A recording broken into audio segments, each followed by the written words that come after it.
Good stuff. We're keeping things going. My next guest coming up here is a very funny lady. Also, she is from San Francisco. You may have seen her on a host of Comedy Cable Network, so please welcome to stage very funny Lori Kilmartin.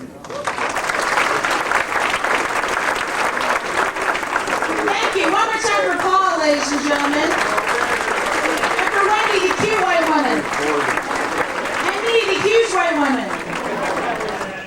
How are ya? Yeah, I'm happy. I was annoyed earlier today. I was shopping, and you ever like a little tiny store someplace nice, you dress like a slob, so the salesperson think you're a shoplifter? And then they start tracking you around a little place. Hi, nice to have you here. With your backpack of many pockets. Can I help you find something? Yeah. Well, if you need anything, I'll be right up your ass.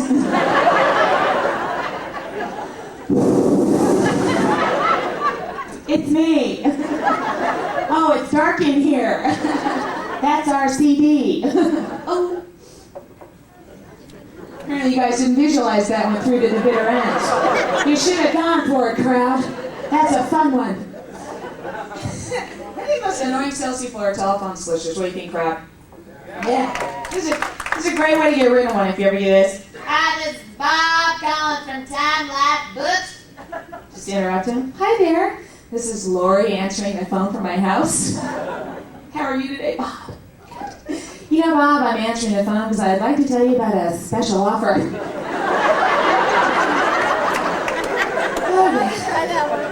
Hang up on me, Bob. Hang up or I'll tell you about my commitment to the Lord.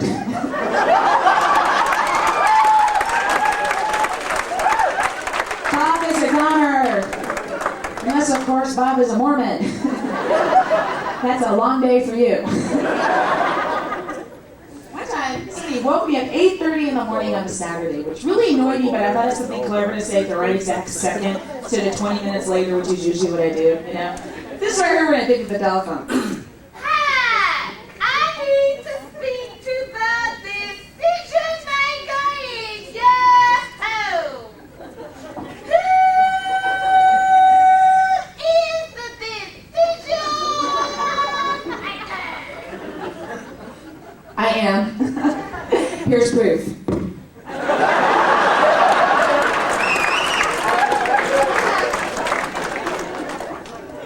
That was a good little one. I like the phone. I get very nervous on answering machines, though, because you get to leave like a little synopsis of the conversation you wanted to have. I hope they find it interesting enough to call you back. It's like a little audition. Ever call someone you're really pissed off at them, so the message you leave makes you sound psycho? Hi! It's me! And I was going to tell you that you are an asshole. I hope that your stupid penis falls off.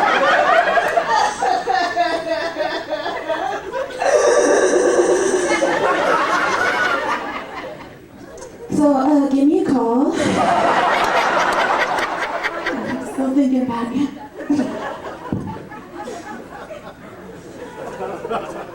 Bizarre. I have friends that leave very personal information on my machine, like I'm the only person that can hear the tape when the thing goes off. Yeah, I had a date at my house tonight, and the machine's blinking once, so I said, do you mind? I just want to get this one really quickly. Beep! Hey, Laurie, it's Debbie! That's a friend of mine. Oh my God, I have a yeast infection!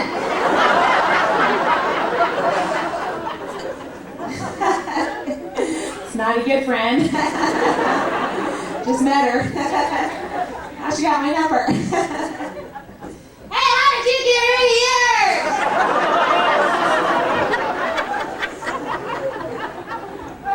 It's a crank call. Are you hungry? I got yogurt. How you doing on that one, sir, huh? Way over. But I guess I won't do my cranberry juice show tonight, sir. You just sit back and look pretty, baby.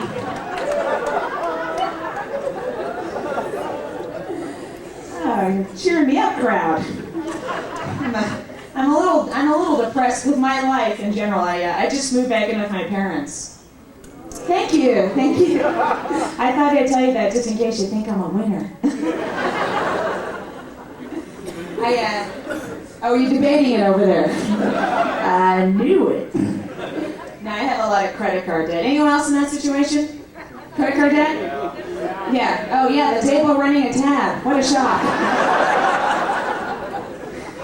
I don't look like a tight crowd, but I swear to God, this is God's truth. All of my credit card debt is from gambling. Yeah. I bet that I'd make enough money to pay that shit off.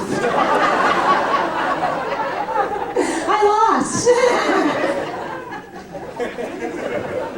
Here's one thing that affected my spending habits in the last year. My friend Elizabeth was killed in an accident 2 months after she paid off a $40,000 student loan. Yeah. Very depressing on every level, one of which was, why am I paying off my debts? I could die. So in my grief and in a loving tribute to my friends, I defaulted on everything.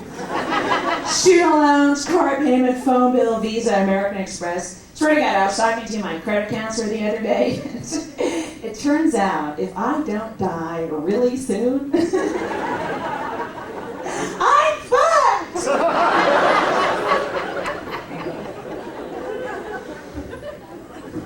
Did you like that one, Yogurt Man? You're socked away in a 401k, right? I get along with my mom. We used to fight. I remember the first time I got my period. 13, very nervous. My mom comes up to me. Oh, my baby's become a woman. Oh, I'm so proud of you. You know, which was cute. Of course, she wasn't so cute the first time I didn't get my period.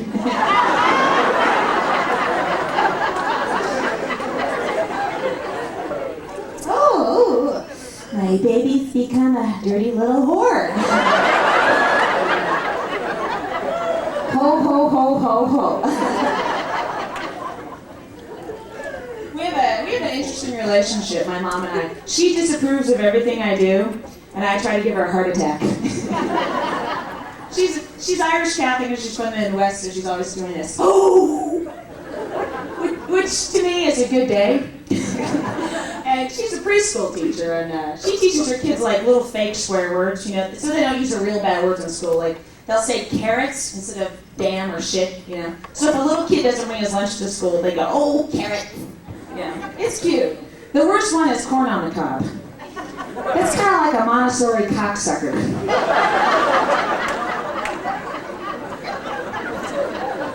In fact, if your kid goes to my mom's preschool, and you go to pick up your kid, and you go, well, how was Peter today? And my mom says, well, little Peter was a little corn on the cob, weren't you, little Petey? That means your kid's a little cocksucker.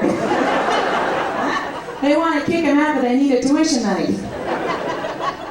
So my mom and I were having dinner after one of my shows, and she objected to the F word, so she gave me one of her preschool substitutes. She goes, why don't you say fudge instead of the F word? Hmm? And right then the waitress walked up and said, well, gee, you ladies are done with dinner. Would you like some dessert? And I said, nothing for me, but my mom would like a hot fudge sundae.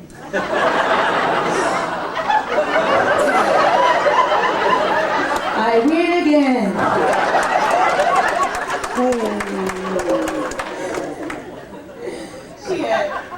She overreacts to everything. I mean, it's just fun. My best friend is gay, and I'm not, by the way. In fact, the thought of touching a vagina gives me the creepies. You know? Unless, of course, it's my own. And clear my calendar. But I digress. Daily. Anyway. My best friend's gay, and my mom didn't know. When she found out, it was like, you know, classic suburban homophobia, right? Leah's at the house. My mom says, you know, Leah, sweetie, you sure are a nice-looking gal. I never see you with a fella, huh? I'll fix you up with someone. It'll be fun for me. Oh, that's so sweet. Did Lori ever tell you that I was a lesbian?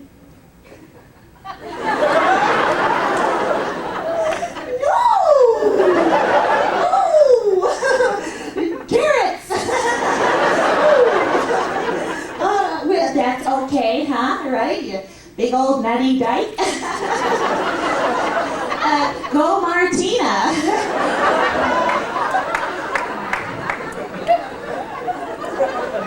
She's always, when I was a little kid, we went to Hawaii. Have you guys ever been to Hawaii before?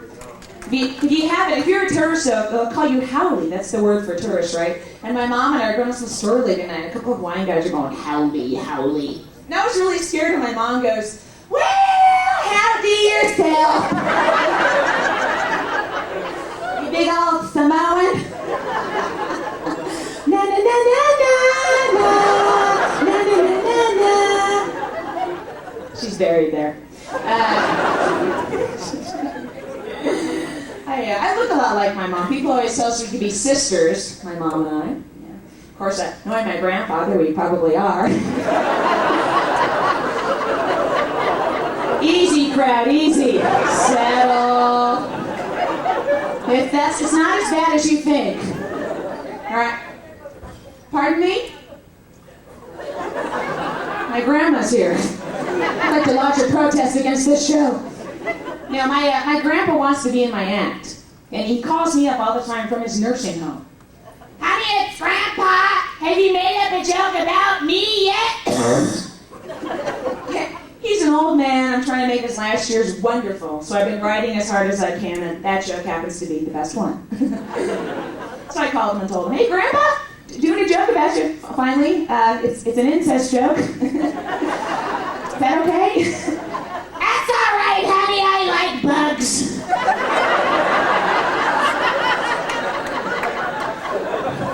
Don't say anything, Crowder. I'm set to inherit the trailer. My cousins will be so jealous. They're great people. They've survived a lot. They had to declare bankruptcy about 10 years ago, my grandparents did. And they're okay now, but I remember it was tough. I think the worst day, my grandmother had to sell her engagement ring. And it was like this diamond with little sapphires around it. And my grandfather had designed it in art school and worked a night job for 2 years so he could pay it off. I gave her $50 for it. Oh, I could have given her less when my mom was bidding at the auction as well. They actually stayed with us during that time, and you know what was weird was my grandparents were borrowing money from me. I had the weirdest conversation with my grandmother once. I go, Grandma, do you have that $20 I loaned you? She goes, oh, I do, but I was going to use it for the payment on my arthritis medication because my fingers are hurting. But if you need it, honey, it's okay. You know, and I was going to get like hairspray and makeup. So I go, yeah, Grandma, can I have it? It's an emergency, I want to look pretty. But if you need me to unscrew any lids, I'm all young and healthy and shit. Oh, let me get my ring off. I'm teasing. We're a very close family. We're very cruel to each other. That's part of being Catholic. I'm sorry if you Protestants don't understand that. Are there Catholics here? Yeah. I went to Catholic schools my entire wretched life. You know, I just figured out I got my sex education from nuns. That's not normal, okay? That's like taking driver's ed from the Amish.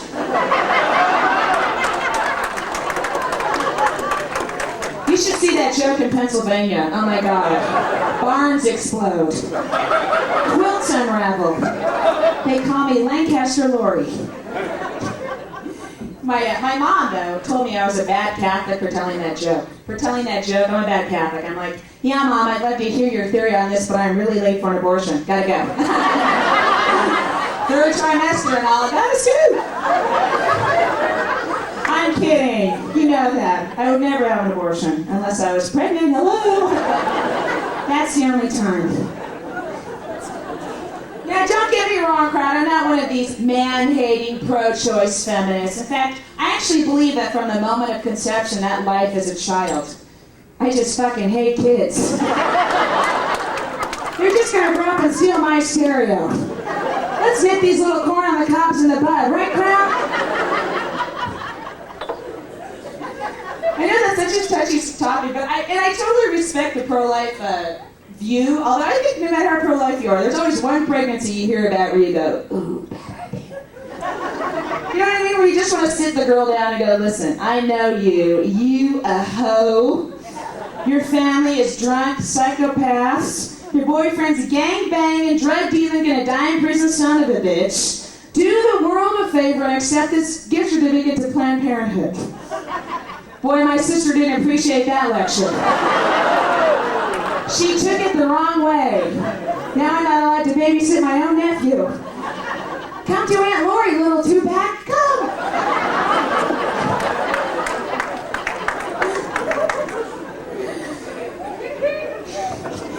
You gotta know, when Pamela Anderson Lee announced she was pregnant, the Pope was like, well, maybe we're a little too strict on this.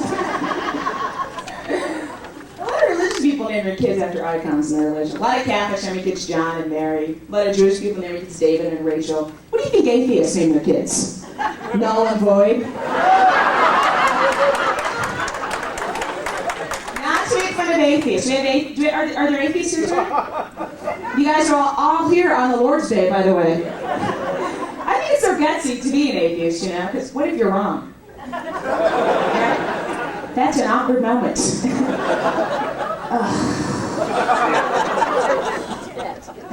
Heard a lot about ya. Oops. He was forgiving, as they said. Ma'am. Right, sisters? Right, sir? You're gonna make a call right now, aren't you? She's here, bring the sniper. I'm Irish. A lot of Irish here? No? 4? The whole state of New Mexico, 4 Irish people. I'm half Irish. I'm Irish on my father's side and sober on my mom's. I'm kidding. She isn't sober. So. My last name is Irish. Kilmartin's an Irish name. It means Church of St. Martin in Irish, Kilmartin. It also means if I ever marry Charlie Sheen, my name will be Laurie Kilmartin Sheen. Come on, crowd. That's a little cutie. You can get that way, you little vixens. You guys are nice. I'm teasing you. Believe me, I work some shit rooms. I know the difference. Does the phrase El Paso mean anything to you people? Where men have pool cues instead of IQs? I'm not kidding, man. I was up on stage there, and this guy's glaring at me like this. You know, and I'm sensitive, so I finally I go, what? What? Girl comics, I didn't pay money so I can hear a chick talk about PMS. Okay, I'll go ahead and talk about my dick.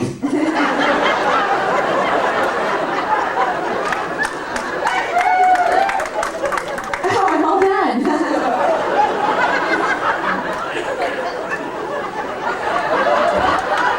I don't have one. Did you get that part of it?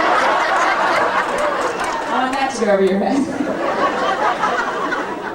Actually, you know what? Secretly, I do have one, but it's an innie.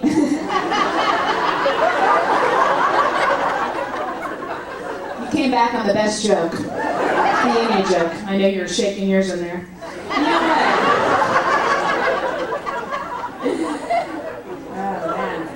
So I was in the South about a year ago, and I heard, look, this is my favorite phrase I've ever heard in my life. I was in a Waffle House at around 3 a.m, and a woman was arguing with a bunch of people, and she was losing the argument. She's kind of drunk, so she stood up and she goes, well, fuck all y'all!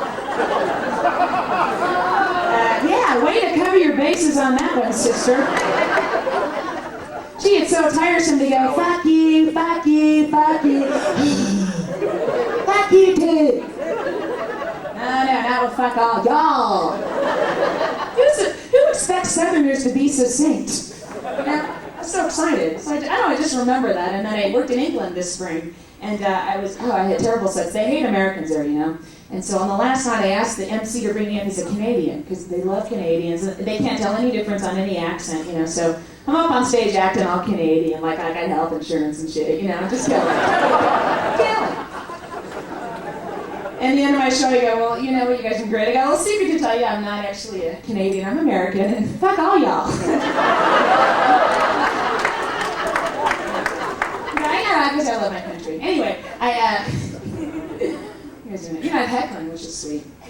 That's a guy heckling me. This guy stood up in the middle of my show screamed out, nice tits! I handled it like a pro. I looked him right in the eye and said, Grandpa? Come on, you know it's from my heart, ladies and gentlemen. Don't judge me. Grandpa, you're in a tits joke. Honey, ticks are my favorite insects.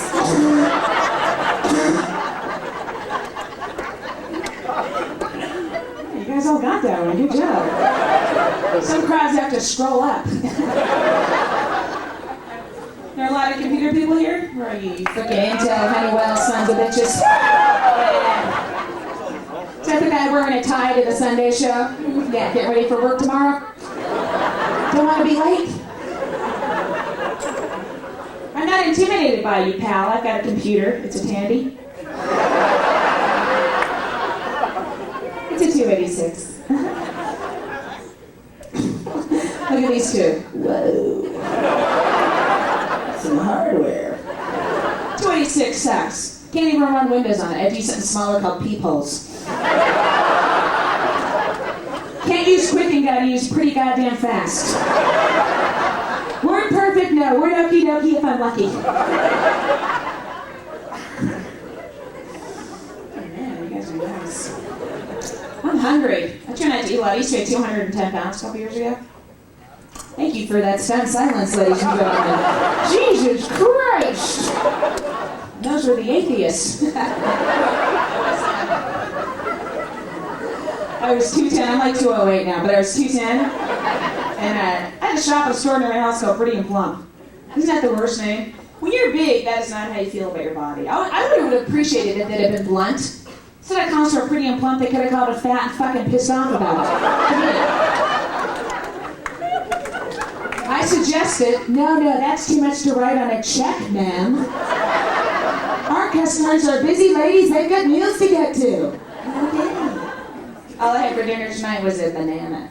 That's it. Not the whole thing, of course. Not that little bottom part. You know that little brown spot at the bottom? The banana's anus, you've seen it. The bananas.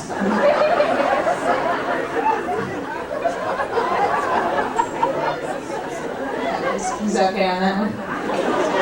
We got a Kenyan prize on his enjoyment of the show. No, I love food. I think food is a drug. Don't you think so? Can be. To some people. It is to me. Bread is like crack to me. I'm serious. If bread were illegal, I would be a loaf whore. I would. I'd be squatting in an abandoned building giving blowjobs to bakers for the MPs. I love bread.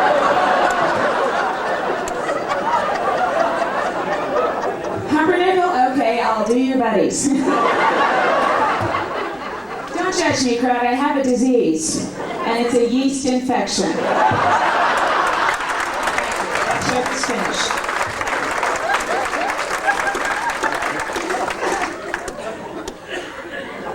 I used to be a bulimic. Any bulimics in the crowd? No, they're probably in the bathroom, huh? Hurry back, little bees. I was in an eating disorders hospital when I was a teenager, and I actually roomed with anorexics. And talk about freaks. Well, I don't know how to explain it. You know the difference, right? Anorexics never eat anything ever, and bulimia is like binging and purging. You know that, right? It's kind of hard to explain. I guess you can explain anorexia. Bulimia is kind of like, have you ever had nasty sex with somebody? You know, and as soon as it's over, you want it out of you or you out of it immediately. That's what it's like to be bulimic. That's what. Okay, I lost you people on that one. I knew I would. This is a little bit new material, but I actually room with the anorexics, and they're so skinny, but they think they're fat, which, you have these horrible arguments. I'm fat. No, you're not fat. I'm fat. Look, a thong bikini covers your ass. You're not fat. Your boyfriend jerks off to Karen Carpenter videos. Eat the nachos. All right, I'm sorry, that was the experimental part. Now this next part's right and true. No, actually, it was like the center for a lot of fucked up people over there. And we had an all addictions intramural basketball league. Stay with me on this, crowd. The finals were the bulimics versus the heroin addicts. And it was billed as snack versus smack.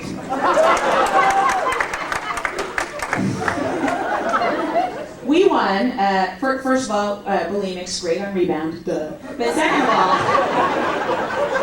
heroin addicts are horrible basketball players. They would freak out every time their coach yelled, shoot! No, shoot, score! Oh, shit. I was real busty when I was fat. Very embarrassing to buy big bras. They don't have sizes listed on the tags. Tags on big bras say things like maximum occupancy 6 person. I tried on some another one's called a minimizer bra. It's supposed to take an inch off your chest, and honest to God, what it does, it will shove your breasts into your armpits. Which works because your bust doesn't attract much attention. Of course, standing like this does. You know how rude strangers are. Hey, lady, how come you got nipples on your armpit? I'm lucky. Tickle me. Sorry, I was fantasizing. I'm sorry. Back to the crowd. Actually, there won't be a lot of busty women after silicone implants are illegal, which is good because silicone's bad for you, you know. I think they should make implants out of silly putty. So that way you can shave them yourself every morning. Make one big one right at hang your purse on it. Roll around on the comics on Sunday morning.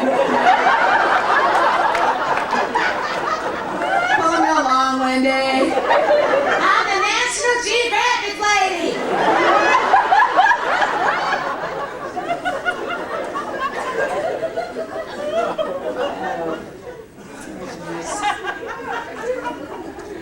Myself, I'm in love, dating a nice guy. Not a good speller.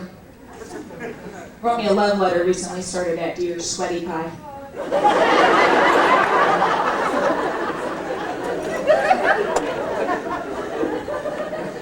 Hope he's a bad speller. Shut up, girl. He has a foot fetish, which is lucky for me. My feet are size 10.5 wide. Any other big-footed women here tonight in the room? I heard someone clomp in. I know there's somebody here. It's hard to find nice shoes. You look at the size 6 rack, the size 7 rack, they're all cute and sexy. Then you look at the 10, 11 rack. Oh, gee, I didn't know Timberland made a pump. That's pretty. You know what? I found a great shoe store for large-footed women in San Francisco. It's a transvestite shoe store. It's called Victoria's Other Secret.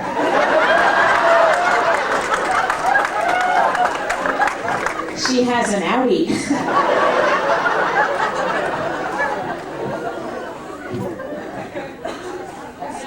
Are there many single people here tonight? An evil laugh back there. You know what? I hate being single in this decade because obviously the diseases, right? It's like the worst decade in the history of the planet to be single. You have to do massive background checks on somebody's sexual past before you sleep with them. Right, sir?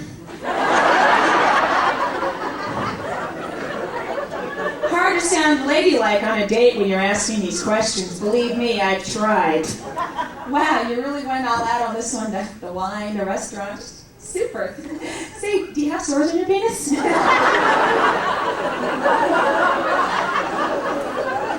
Right on! That's how girls celebrate a clean weenie. But I'm telling you, you gotta do this stuff on a date even though it's uncomfortable, you know. Don't wait till you're naked, you're not gonna get the accurate answer. You know what I mean? This goes for both genders. If somebody's about to do to you what you fantasize about every day, 20 times a day, and right before they do it, they remember they should ask questions and ask if they should stop, you know, you're so wound up, you can't help but say no. No, I'm healthy, I've been tested, get your head back down there, no. I still see you!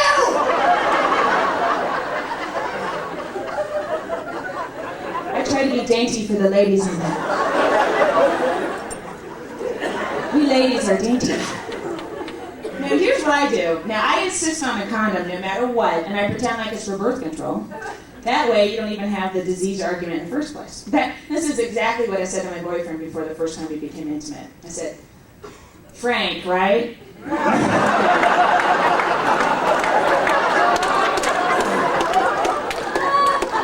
I'm a stickler for details. Now listen, I'm going to be a stickler. No, don't get mad at me. I'm going to insist on a condom. I'm sure you're healthy. I'm healthy. Everybody's healthy here, right? We're too young to have a baby that's HIV positive. Roll it. Sneak it on. Now, it's a lot easier talking the guy's head into wearing a condom than talking his penis into wearing a condom. Yeah, that's a separate discussion entirely. You have to get down there with it. Hi there, big fella.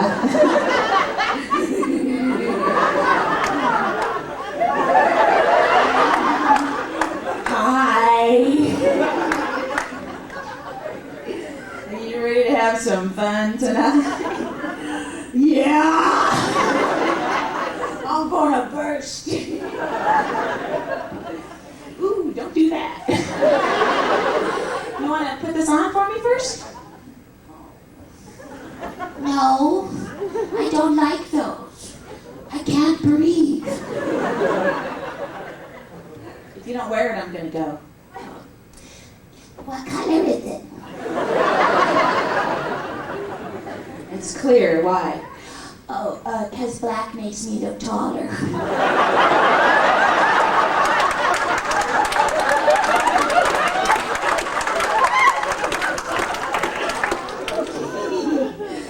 That's all I got. Are you ready? No, not yet. Aren't you supposed to, you know. Aren't you gonna give me a little kiss?